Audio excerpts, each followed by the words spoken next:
Hey everybody, thanks for checking out the channel today. My name's Matt, this is Firewood in the Field. So today is almost like a part 2 follow-up to a video I put out a while back called How Long Will It Take? So I got some good feedback in that video that I want to incorporate and see if it can make a difference in how quickly I can produce a tote of firewood with the power split. I had multiple people give me the same advice, and that was put your tote on the tractor forks and raise it in the air when it's empty, and then I don't have to bend down so far to put splits in it, and especially because I stack the splits. I think that's a great advice. For this video, don't shoot the messenger here, but I'm not implementing that change this time because I'm trying to limit the changes to one change in my setup at a time to see what has the most impact. So all these rounds were already staged all along the way here. And in the previous video, I just had a pile of rounds on the ground. So if I was to put my tote on my forks and pull off of a stack, I'm putting two changes in at the same time, and I don't really know which one's going to give me the most bang for the buck. So while I've got a nice wall of rounds to split, I'm going to make more than one tote out of this. Figured I'll do one like this, and then I'll do another one with the tote on the forks. But before I do the tote on the forks, I want to do one with rounds staged, ready to go, so I can have a good comparison. So one difference between the last video where I timed myself and this one is that tote was all ash. This is oak and hickory mixed. So that is another change, but it is what it is. I got to split what I got. But let me bring the camera down, show you the setup real quickly, and then we'll get to splitting. All right, very similar to before.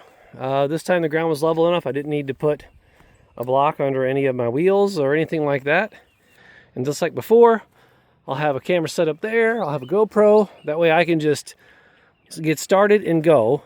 And I don't have it on me. I'm going to go get it. But I'll take one of these rounds and I'll set it on the ground, and I'll put a phone there as a timer to see what time I get on splitting this stuff.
well, not the results I was hoping for.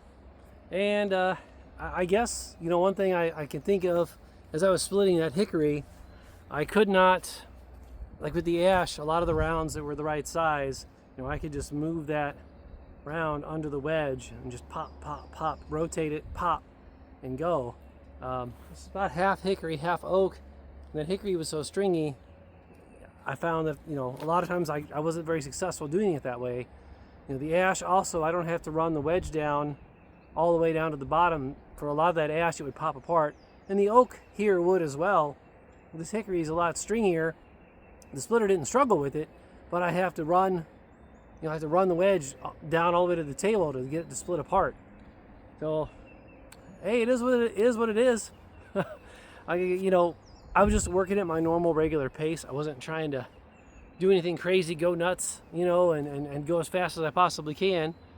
So I'll admit, I was kind of expecting to have a lower time with all the rounds, you know, easy to reach, staged.